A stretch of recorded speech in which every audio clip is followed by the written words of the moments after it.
各位观众朋友，大家好，欢迎收看1月16日下晡新闻，我是陈哲安。先来看今日新闻重点。宣布1月20日就职典礼，立法院长韩国瑜要带团参加。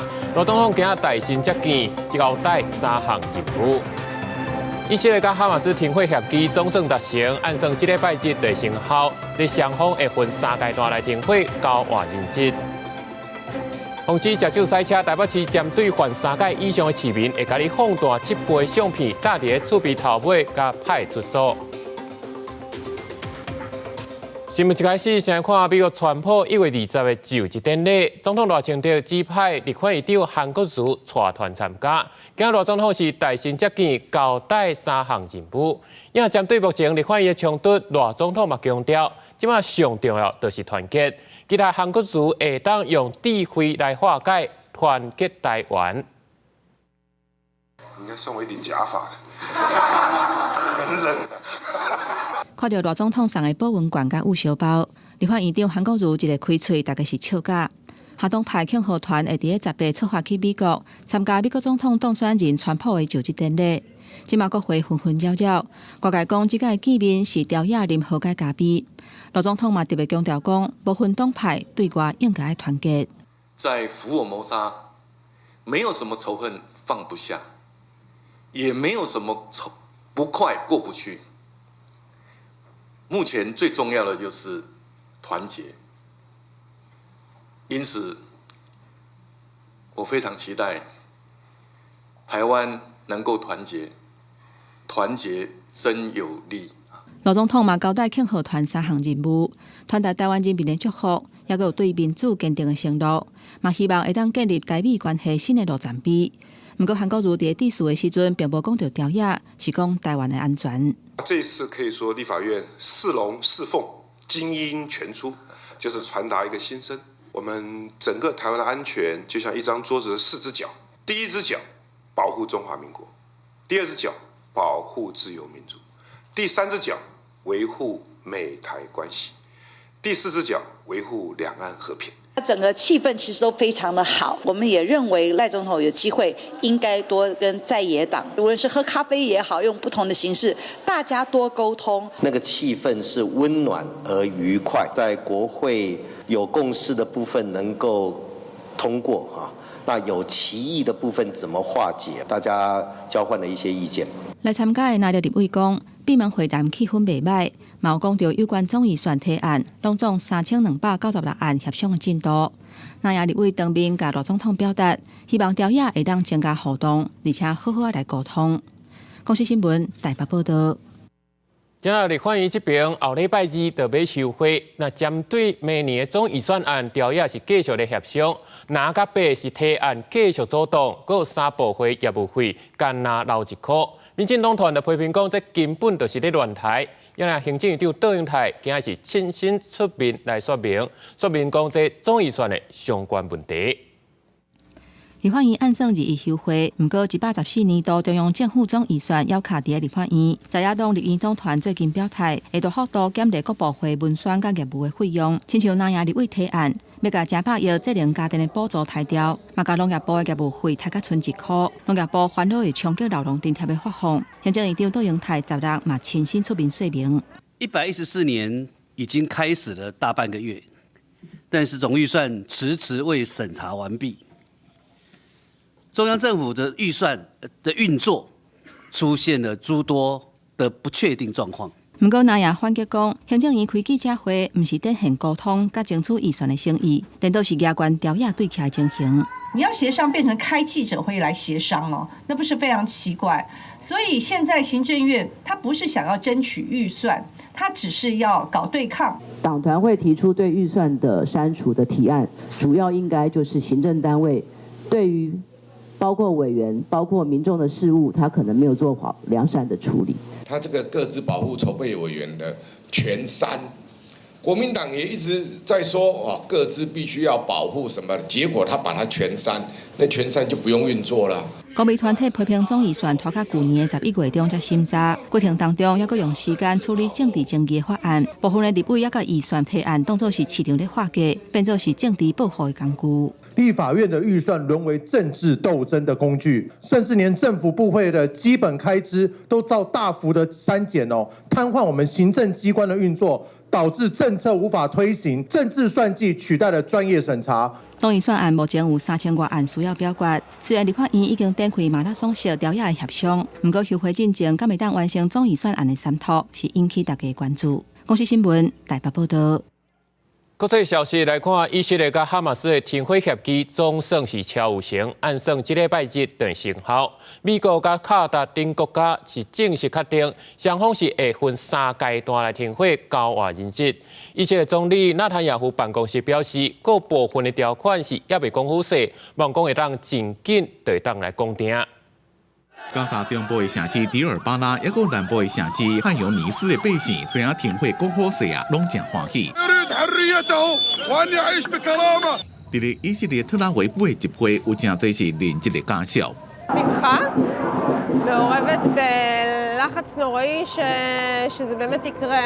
经过美国、卡达甲埃及做中人，美国、卡达开记者会，正式确定以色列、哈马斯达成停火甲连接协议。It's a very good afternoon, because at long last, I can announce a ceasefire and a hostage deal has been reached between Israel and Hamas. وسيتم تحديد الموعد تنفيذ الاتفاق بالساعة لاحقا. 协议分做3阶段，第一阶段6礼拜，以色列军队全面撤出加沙人口密集的所在，哈马斯释放因掠走的人质，包括美国公民。والأطفال وكبار السن والمرضى والجرحى المدنيين مقابل عدد من الأسرى الفلسطينيين في السجون الإسرائيلية ومراكز الاعتقال. Phase 2, which is a permanent end of the war. Let me say it again, a permanent end of the war. Phase 3. Any final remains of hostages who have been killed will be returned to their families, and a major reconstruction plan for Gaza will begin. 就连总统川普也伫咧社群媒体确定这项消息，对达成协议表示欢迎，连接正紧就被放大。This deal was developed and negotiated under my administration, but its terms will be implemented, for the most part, by the next administration. In these past few days, we've been speaking as one team. The timing of the ceasefire is no coincidence. The deal will go into implementation the day before President Trump's inauguration. But I do have to say also that Team Biden had an interest in concluding this deal before leaving office. 哈马斯2023年10月7日突击以色列南部，杀死1200人，掠走251位人质。在过去15个月以来，以色列对加沙大规模轰炸报复，超过46000位巴勒斯坦人死亡。英国 BBC 报道，目前哈马斯手内也有94个人质，其中34人被认为可能已经死亡。公司新闻吴文玲编译。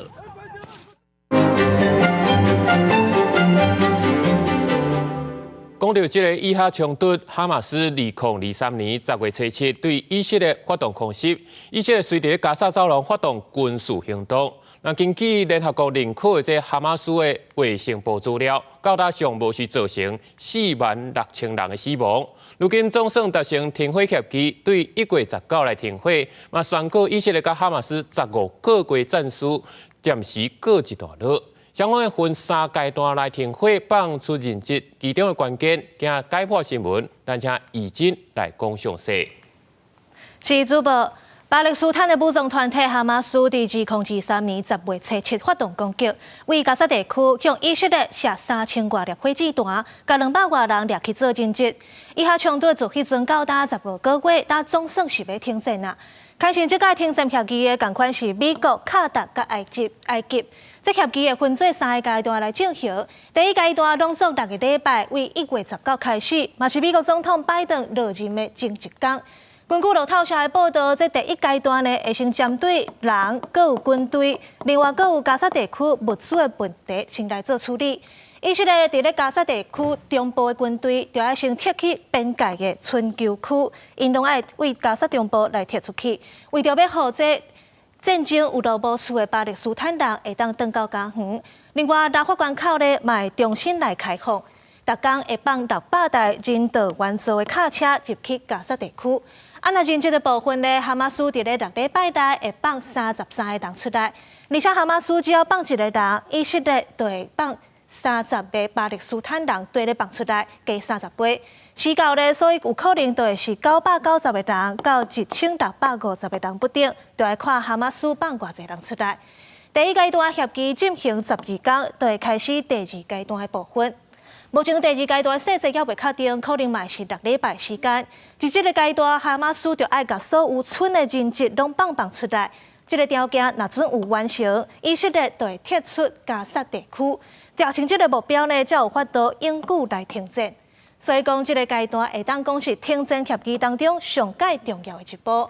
那第3阶段收尾的部分，在这场战争，以色列甲哈马斯不幸死亡的所有遗体拢要行动去，而且嘛要开始加沙地区重建的计划。这部分就会交予埃及、卡达甲联合国做伙来监督。这停战3阶段协议敢有法度顺利，其实是有风险的。尤其以色列总理纳坦雅胡过去是拢打甲正硬，唔愿提就抓要消灭哈马斯。而且第2阶段若要永远停战，详细要求还阁来讨论。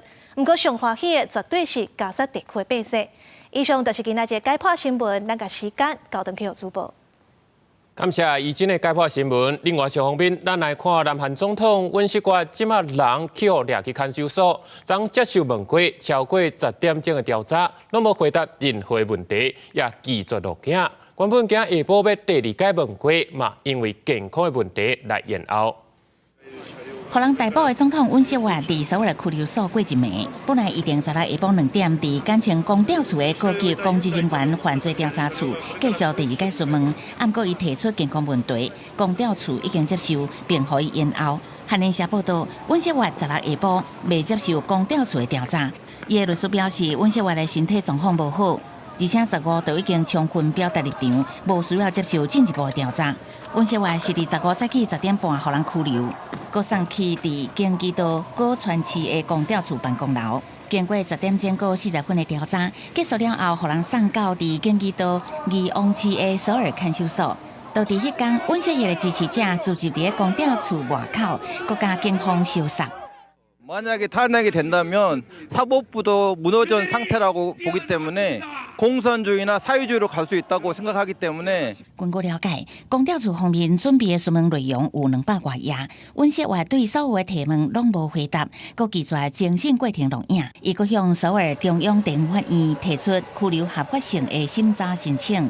伊的律师团主张，无内乱侦查许可的公调处侦办这个案是违法。 另外，伫伊接受调查这段时间，韩国消防厅表示，有一个差不多60岁查甫人15暗时8点，伫公调处附近受家己严重受伤。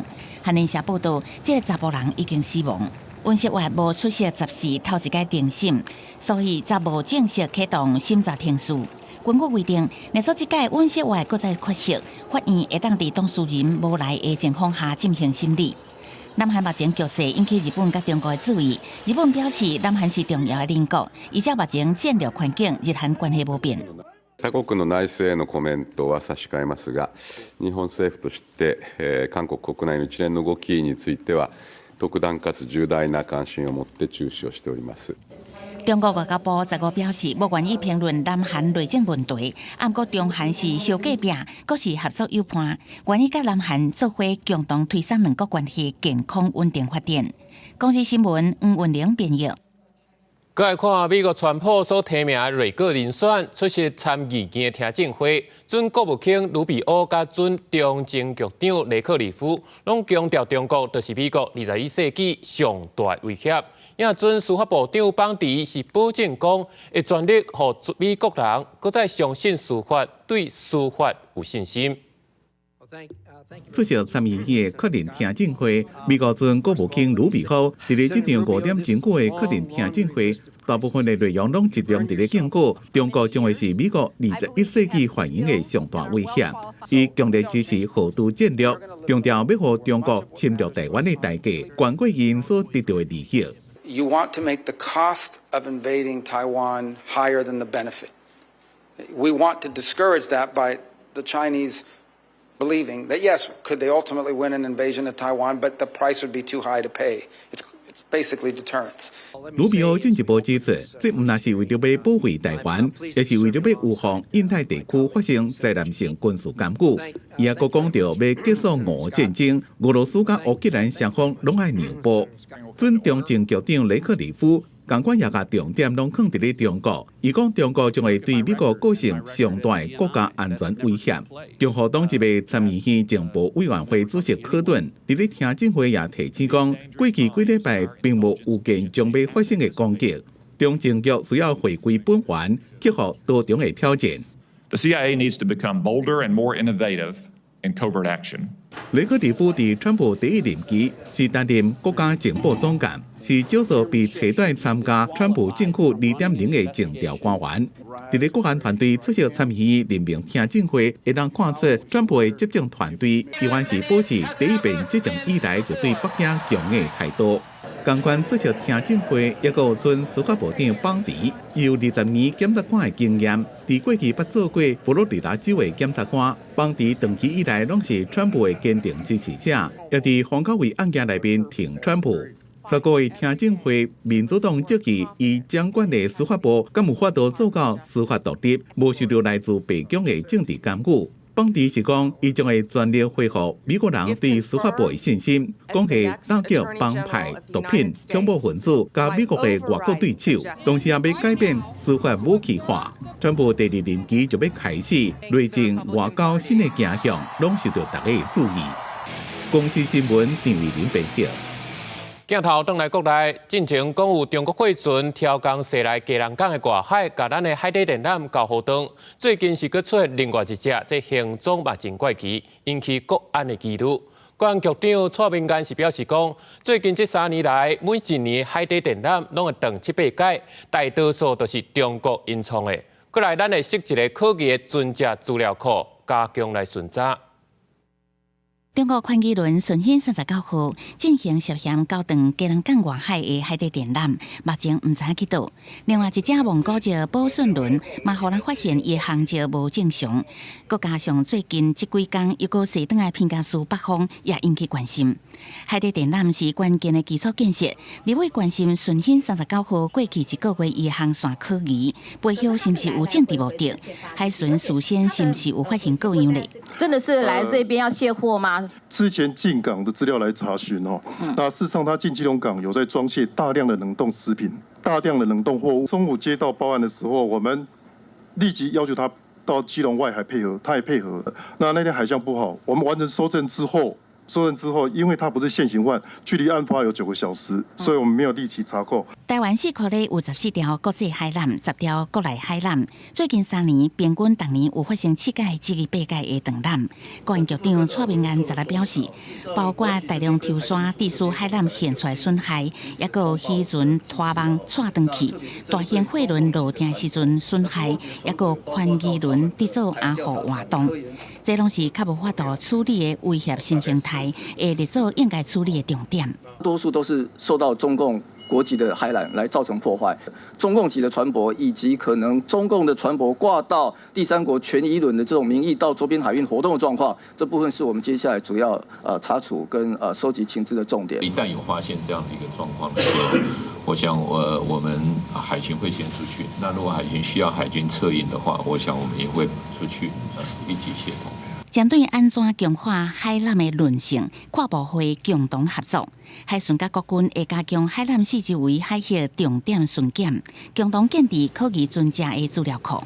国民党立委陈永康建议，应该建立共同平台，掌握专家的动态。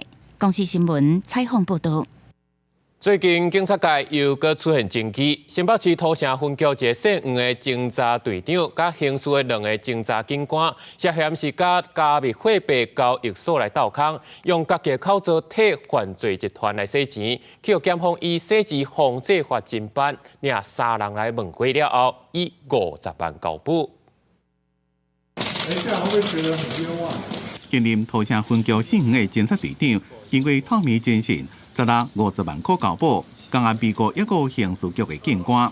我澄清一下，姓5加姓张2位检察长，伫先后也50万块交保，检方这边行动是警政署自检发现，自111年到112年，涉案的刑警伫刑事局任职，因家己的加密货币口座内面有大量的金流异常，被指控甲毕竟交易所共谋，敢若是替犯罪集团洗钱。涉案的交易所去年就被注意，警方总共查获几多人到案。即马更加传讲，伫背后是一个掌控人是涉及800会馆地下汇兑等案件协助洗钱的源头头家涂成文。伫目前人已经走路，不过毕竟交易所是得到官方认证，是相对较安全可靠的交易所。金管会相关的审查深受所失。希望今年的6月底之前，我们这个 VASP 就虚拟资产的专法，可以就是送到行政院。当然，专法它就变成一个类似一个业别在管了，包括业者的监理，还有这个整个产业的发展。政企会讲，伫去年底洗钱防治法修法通过了后，监管的力量有加强。自原本的业者自律，该采取登记许可制。不过，这种洗钱的争议依然伫咧，所以将会研究专法，希望伫咧今年6月底会当送入去行政院。仅能要求的是本土的交易所以及币商对于境外交易所都没有在台湾落地，也就是他们其实还是并没有在这个 VSP 专法的一个管辖。不过专家讲，就算是有专法实施，会当对本土的交易所有更加严格管制。不过，安怎对国外交易所会当有效管控，这是要研究的代志。公司新闻采访报道。再来看花莲的某一间国小一个代理老师，去年伫咧做导师的期间，对查某学生入去便所偷袭，去予家长来检举，学校调监视器报警察来处理。经过检方的调查，有29个学生受害，总甲这个老师起诉，要求法官甲判重刑。林姓被告是于2013年8月28日到9月12日这段期间，在花莲县某国小5年级担任导师。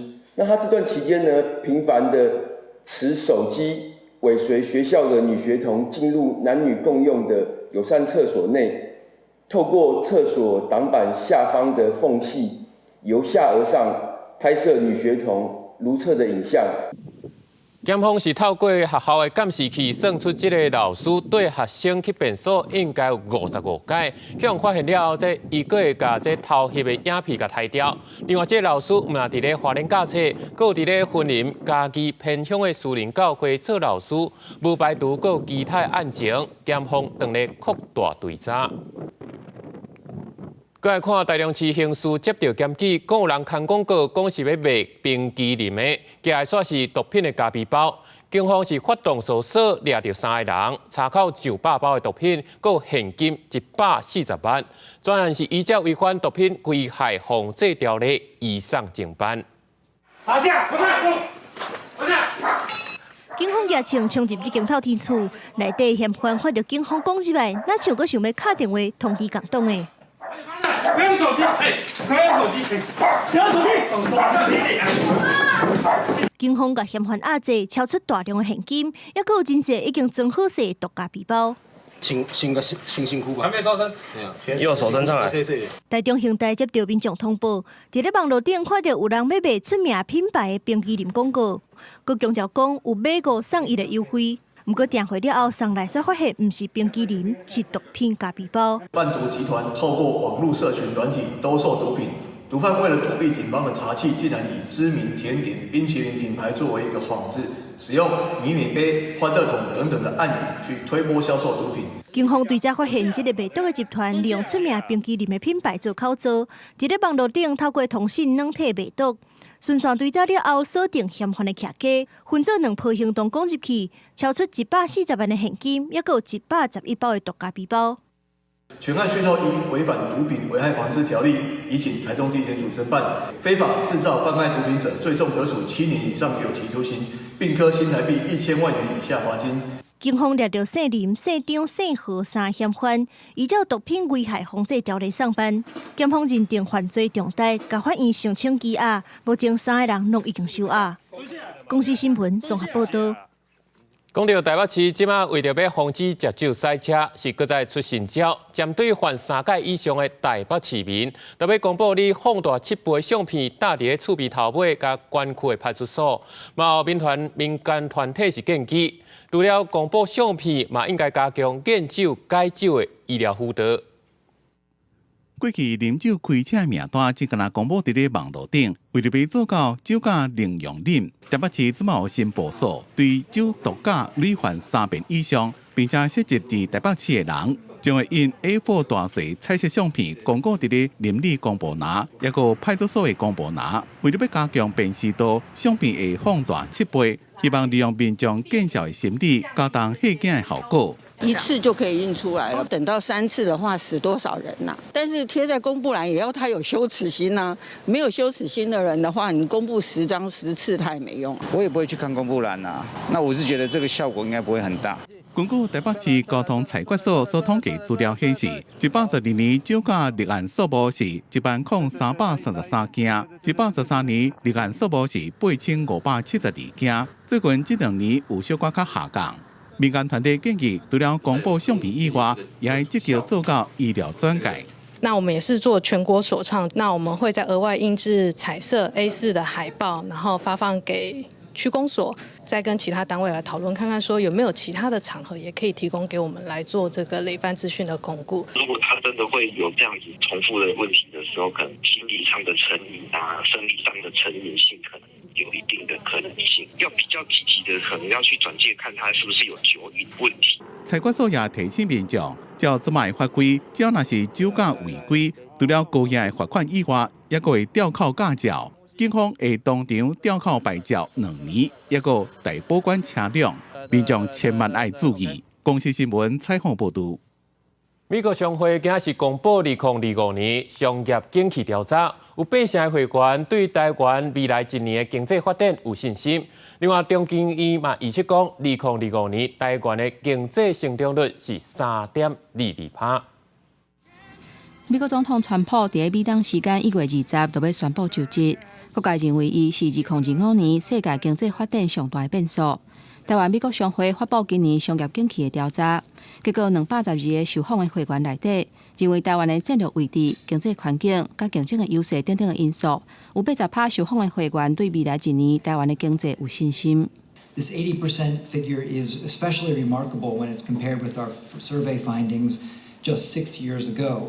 At that time, less than 50% of our members were optimistic about Taiwan's future economic growth. This year, the outlook for the next 3 years was also strong. 不过有78%受访的会员也是真关心绿能供应的问题，有82%对台湾未来能源的供应感觉真烦恼，也有52%的会员呼吁政府在未来1年第一要紧的任务就是确保能源充足，显示潜在问题也是存在。现在对台湾的关心最大就是一个半导体，可能台湾呢就被迫要到先进制程，要到美国去投资更多哈，这时候会不会影响到台湾半导体？如果是它是用通用性的一次性的加增的话，那当然对台湾的冲击会比较大一点。中经院专家分析，2025年半导体产业的发展也是袂歹，带动台湾经济成长率有达3.22%。不过，美国总统川普就任了后，有关关税、遣返非法移民、降税等等的政策，也是充满不确定性。世界各地对美国通膨的走势看法是真无共款，敢若会当保持观察的态度。公视新闻综合报道。讲到台电佳能协和电厂第4天然气接收站这案，明仔载要宽评初审。环保团体今是搁再开记者会，讲到这专案是完全无考虑到国防安全甲城市安全的问题，应该延后审查。台电是强调讲，一切是拢经过专家学者的详细评估，希望这宽评会当用专业的角度来审查。是否会同意？不应乱造地，不应乱造地。大声喊口号，批评第4天然气接收站这案，无得到佳能市府书面的同意，就坚持要审查，可能会破坏当地水产甲动植物的生态。款团认真出招，因为台电要伫佳能起第4天然气接收站，环境部17会做宽评初审。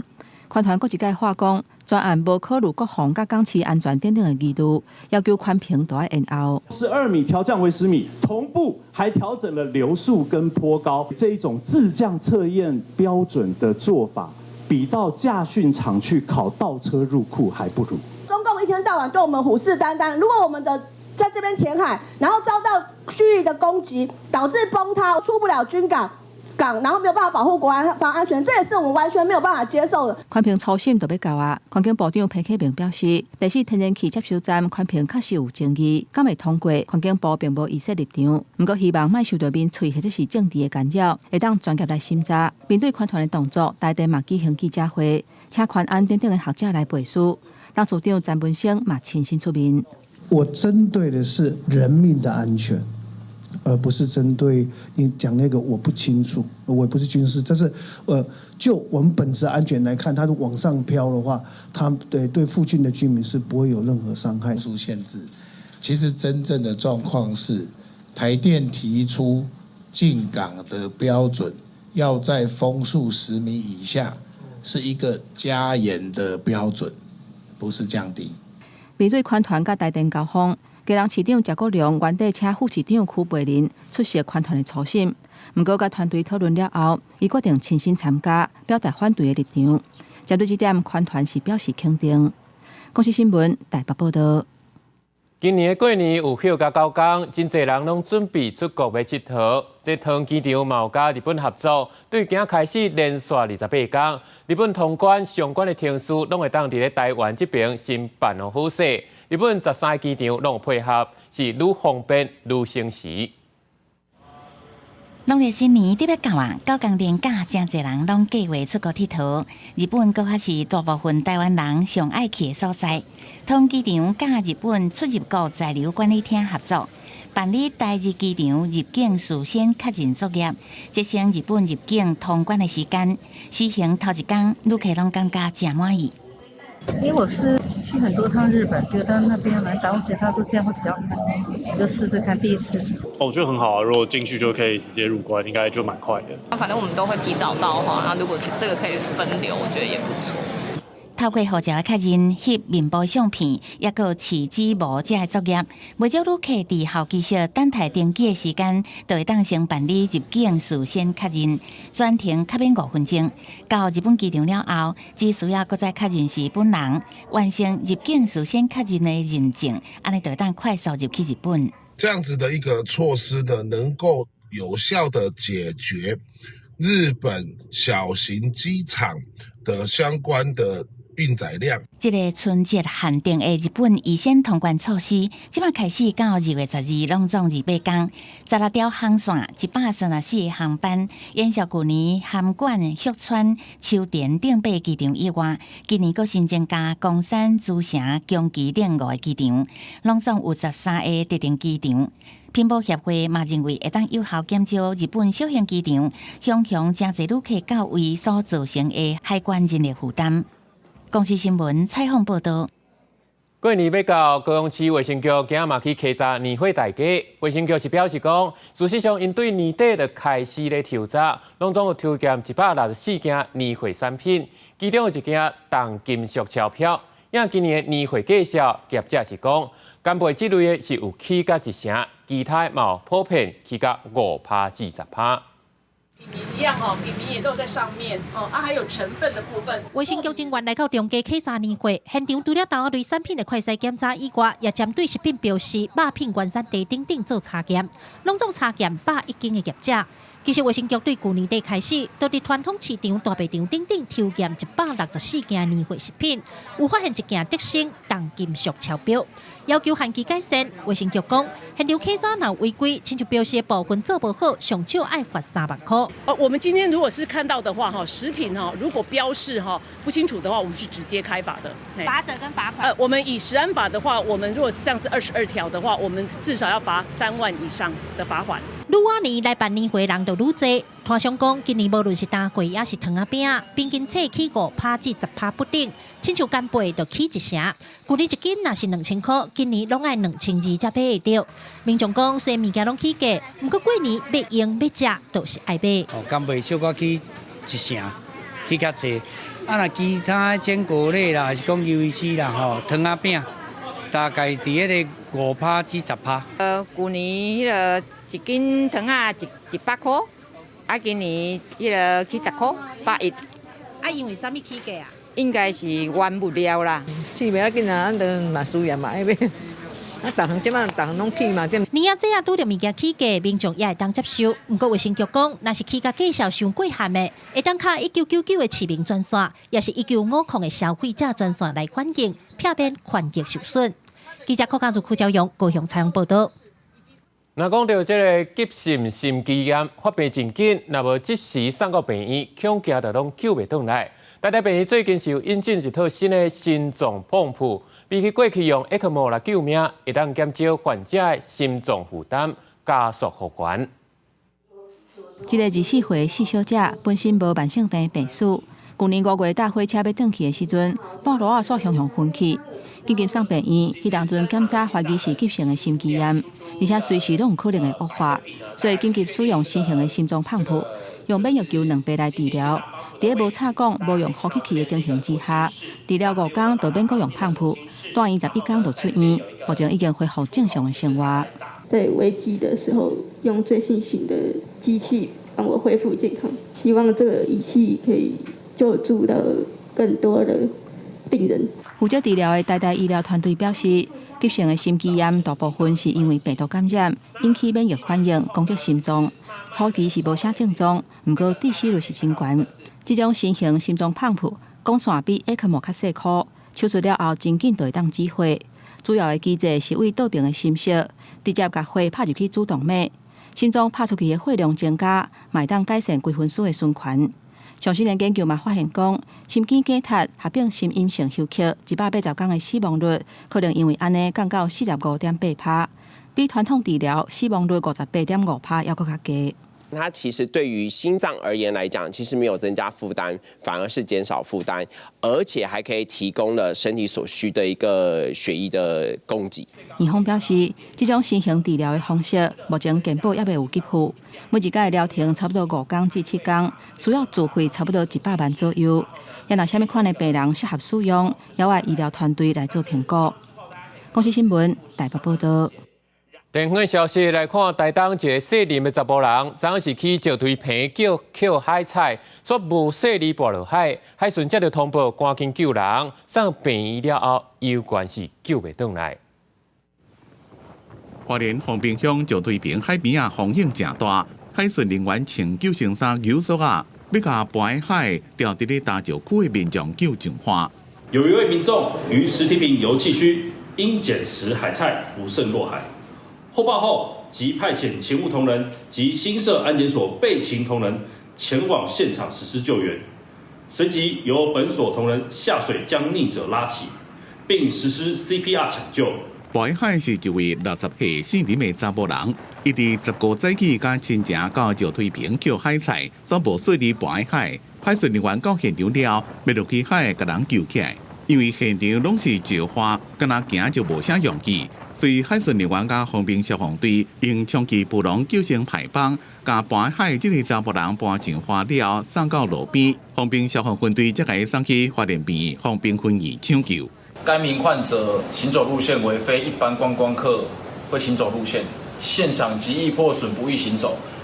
91人员接触患者时，海巡人员正在实行 CPR， 立即与现场交接后，持续按压 CPR 并后送至凤屏分院。一个姓林的查甫人送病抢救了，以为是救袂大。海巡署讲，最近东北季风正强，风影正大，这种时阵民众尽量莫去海边活动。公司新闻综合报道。因伫咧高雄市是有一个70几岁老先生，食酒骑车，经过大寮后庄的泽公圳大牌，一个无细里煞跌落去，加在是有人发现，赶紧来送医。不过在地嘛反映讲，这大牌边是拢无炸起来，暗时啊阁无路顶，实在是真危险。这是暗时，临近居民村挖来这条泽公圳支流，还有人为厝内摕竹篙要甲人交调的。原来有民众骑车爬落去，伫大牌内底铺陈，看到状况愈来愈危急，有民众直接跳入去水内底救人。人掉下去，在前面之前的时候还是有点知觉，后面到外面可能就没知觉了。然后我看情况不对，我就赶快下去给他救上来了。尤其来75岁时大人看起来无喘气，居民赶紧 CPR， 等到警消来甲人送病院。警方讲男子是酒后骑车了后失足跌落去，但是地方反映，伊跌落的大牌边仔无任何风雨，嘛无路灯，外地人也是讲若无注意，就可能掉入水中。以前这里就是没有栏杆嘛，然后没有围栏，我有跟那个农田水利会有争取过，然后他们应该是没有经费就没有做嘛。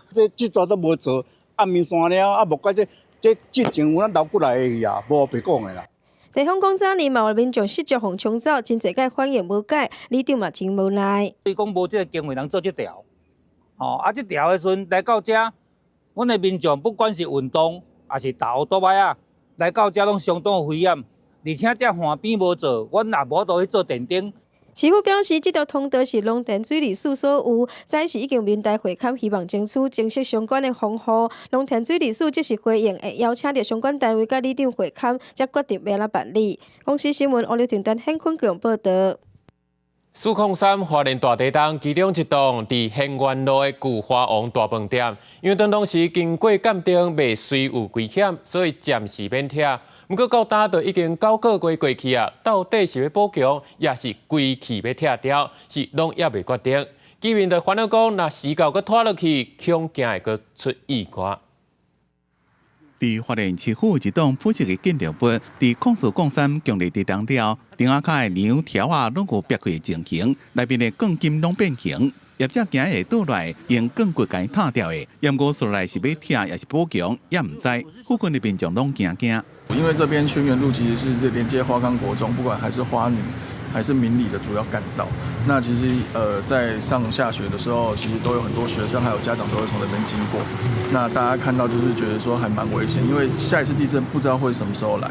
县政府讲，这栋建筑物伫第一时间经过评估了，也无到强制拆除的危险建物，不过爱考虑到附近辖区人车拢真多，所以会当依照建筑法，针对影响公共安全有立即危险的建筑物办理强制拆除，会当补助100万。要它的建筑物它的量体可能高过于一般我们透天住宅的这个平均的这个走楼地板面积，它可以来跟县政府提出它的这个诉求跟申请因为它比较特殊啦是属于比较特殊的个案来送善款委员会来做一个讨论。此次是甲议员定情讲，这栋建筑物伊拄则买就拄着地动，即嘛无法度做生理，怪负担贷款，实在无法度付超过100万以上的拆除费用，而且说落来还佫有重建的问题，希望善款委员会会让用专案来斗3工。公司新闻采访报道。最近伫咧网络顶有出现一批广告，讲要卖地，不过嘛趣味，因为这所在就是伫咧台南白河水库中央的一块小岛，引起众人的议论。管理处是表示讲，因为白河水库当初是咧起的时，敢若下底所在有征收，所以到达水面上的要部分有关是私人地。徛伫咧白河水库的大坝，远远看过去，一粒水中央的小岛。草木发甲真旺，一点仔都无开发过，而且若要上岛，还佫爱坐竹排啊。这粒大约15000平小岛，最近委托中人买卖，引起讨论。哎呀，佮送你个无爱啦，因为啥无路未无拢爱靠船啊啦，种做果也袂当开发啦。免开啊钱去调伫遐，岛主没有错啊，可是我们在那里。也不方便的，就单纯的是要把它做一个尾售，好，因为它目前它是没有用到这一块好的一个风景，这么特殊的一个太阳的一个委托案件让给有缘人。中人表示，这确实是较罕见的案件，不过民众嘛真好奇，水库内底哪有私人的小岛？针对这件代志，嘉南管理处白河水库分处解说讲，迄当阵咧起白河水库的时，敢若征收水面下的部分，也那水面上的小岛有关是属于私人的土地。当初可能那时候政府比较缺钱，就征收109水位以下的土地有征收，上面就没有征收了。限制是因为它是分区起森林用地嘛，是它不可以有任何开发行为。这边是一个孤岛啊，一个孤岛这边你要过去，你要船划。目前伫咧水库有真侪小岛，有关是私人所有。要毋过，因为伫咧白河水库的自来水保护区山南区，若要做任何的开发用途，就要依法向主管单位来申请核准。所以，若想要来买这粒岛，就要考虑好清楚。公司新闻采访报道。教育部公告114学年度高中免考历学的名额有188316名，因为少子化影响，招生是搁再减少。颠倒是去年开始试办的5专免考历学，因为反应袂歹，有增加招生。教育部是表示，今年免考历学的名额有占有到总招生的90%。每一个学区拢有达到85%以上的政策目标。另外，5专完全免考历学，今年有32校141科，拍算要招3151人，成长有到7%。根据人力银行的调查，企业上爱用的大学分别是成大、台大、台科大。这几年来，原本读文科、专理科的学生嘛愈来愈多。台科大校长是表示，这半导体相关的科系较免惊招无学生。即卖科技发展了真紧，学校和国际大公司合作已经正做趋势。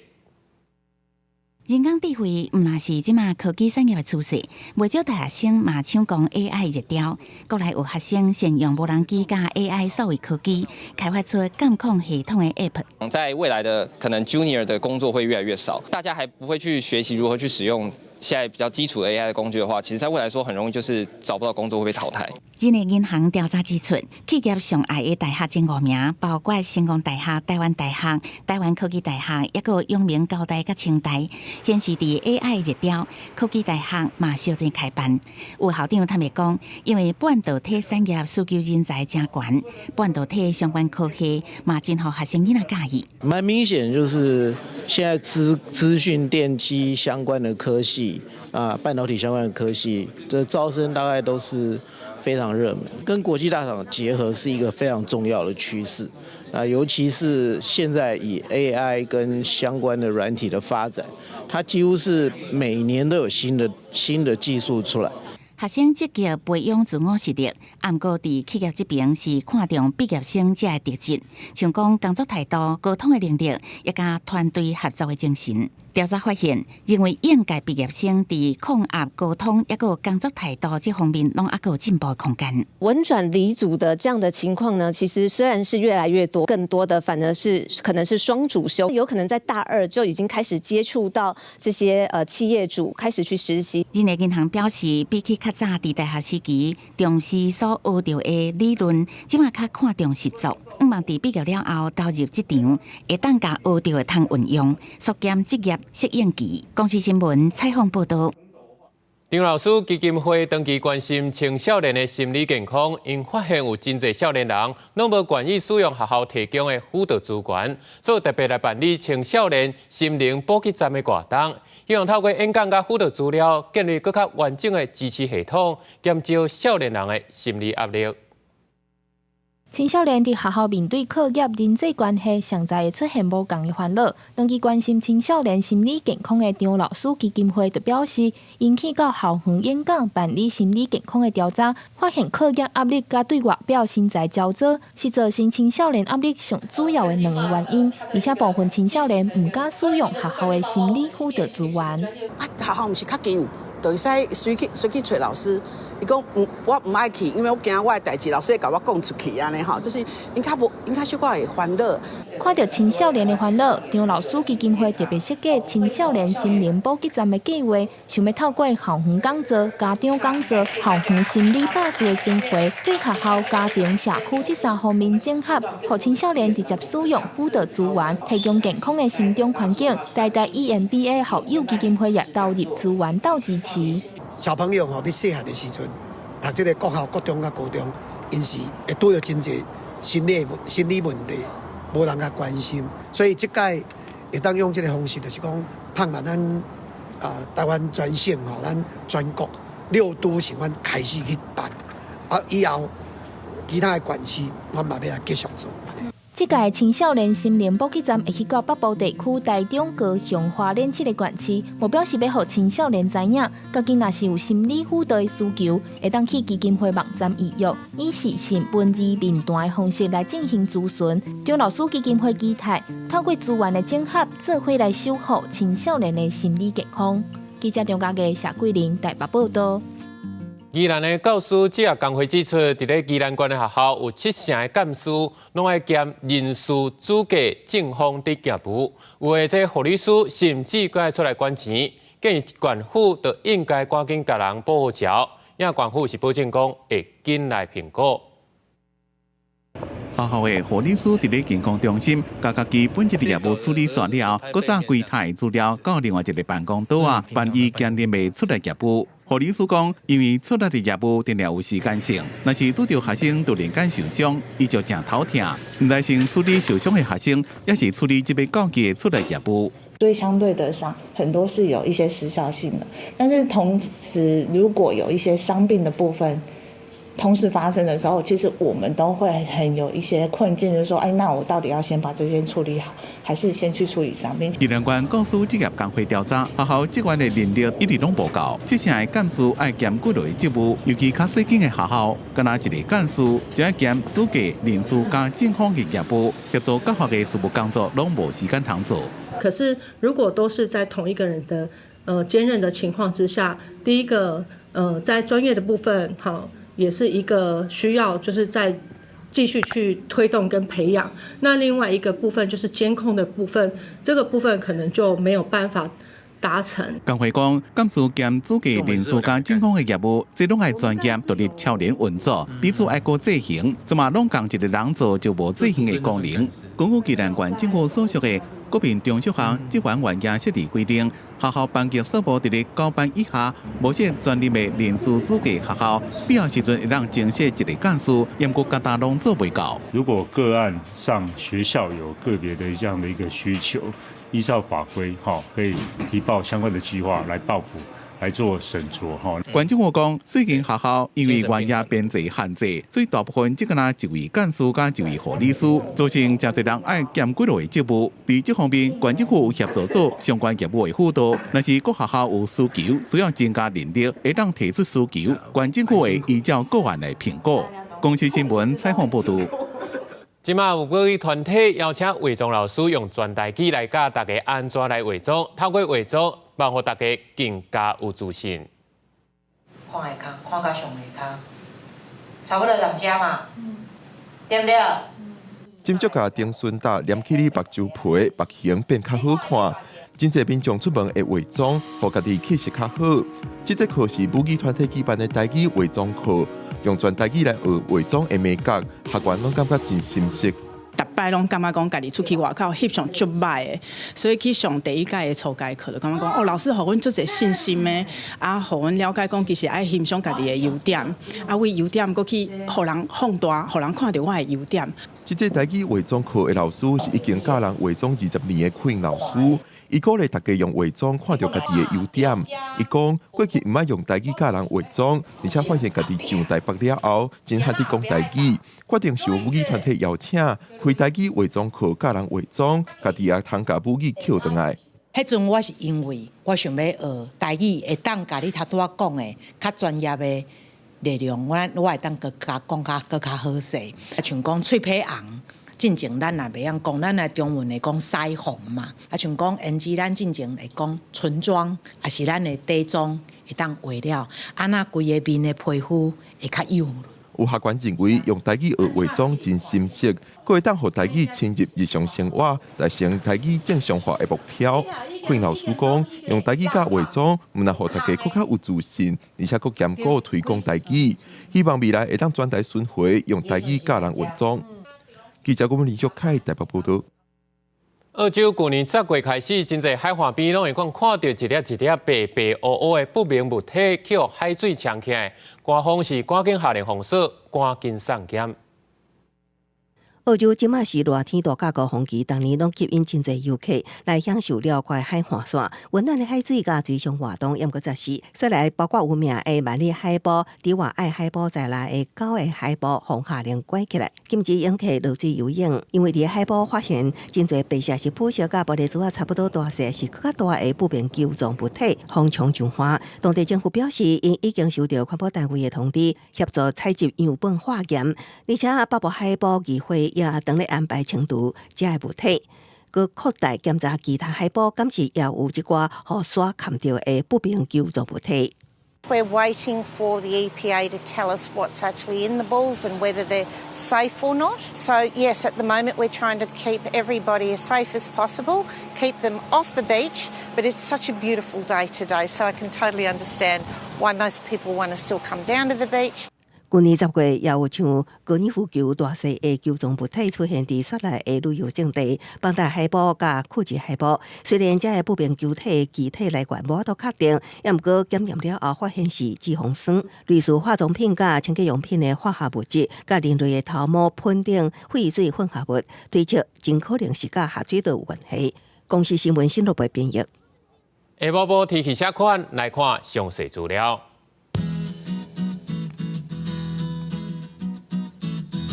北部地区13度至16度，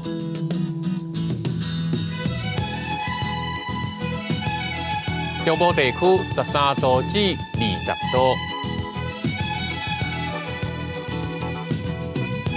南部地区15度至22度，东部地区14度至19度。感谢你收看台语台下晡新闻，我是陈志刚。那明仔载同一时间咱再会。